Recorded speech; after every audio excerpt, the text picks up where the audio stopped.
হঠাৎ লোকালয়ে হরিণ, তা দেখতেই উৎসুক জনতার ভিড় শালবাড়ি ১ নম্বর গ্রাম পঞ্চায়েতের চানাডিপা এলাকায়। হরিণ দেখতে পেয়ে সাধারণ মানুষ ছোটাছুটি শুরু করে দেয়।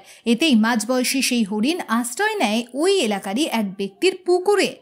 এমন ঘটনা জানাজানি হতেই বন দফতরের এক বিশেষ টিম ঘটনাস্থলে এসে পৌঁছয়। তারপর তারা ঘটনাস্থল থেকে সেই হরিণটিকে উদ্ধার করে নিয়ে যায়। বন দফতর সূত্রে জানা যায়, পার্শ্ববর্তী মোরাঘাট জঙ্গল থেকে সম্ভবত হরিণটি লোকালয়ে চলে আসে। স্থানীয় লোকজনদের ছোটাছুটি দেখে হরিণটি ভয় পেয়ে পুকুরে আশ্রয় নেয়। এরপর বন দফতরের কর্মীরা হরিণটিকে প্রাথমিকভাবে স্বাস্থ্য পরীক্ষা করে আবার তাকে জঙ্গলে ছেড়ে দেয়। বন দফতর সূত্রে আরও জানা যায়, হরিণটি সম্ভবত বার্কিং ডিয়ার প্রজাতির মাঝবয়সী হরিণ। শুনবো হঠাৎ লোকালয়ে হরিণ দেখতে পেয়ে স্থানীয় বাসিন্দা মোহাম্মদ দারাউদ্দিন কি বলছেন।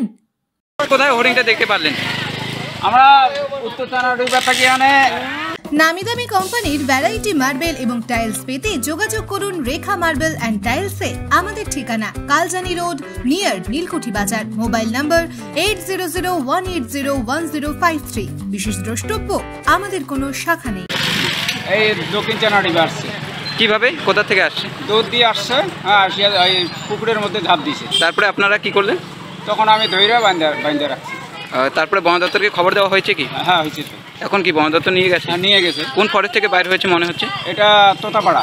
কেন বাইরে হয়েছে? খাবারের সন্ধানে কি তীব্র দাবদাহের জন্য? না, মানুষ ওই পিচ্ছে করছে তো, হ্যাঁ, যখন পিটছে তখন এই দৌড়ে আসে আমাদের পুকুরে ঝাঁপ দিচ্ছে। কোন এলাকায় ধরা হয়েছে?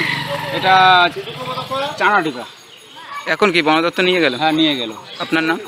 আমার নাম মোহাম্মদ দারাউদ্দিন, এলাকাবাসী। ব্যুরো নিউজ ABN 24x7, সঙ্গে থাকবেন।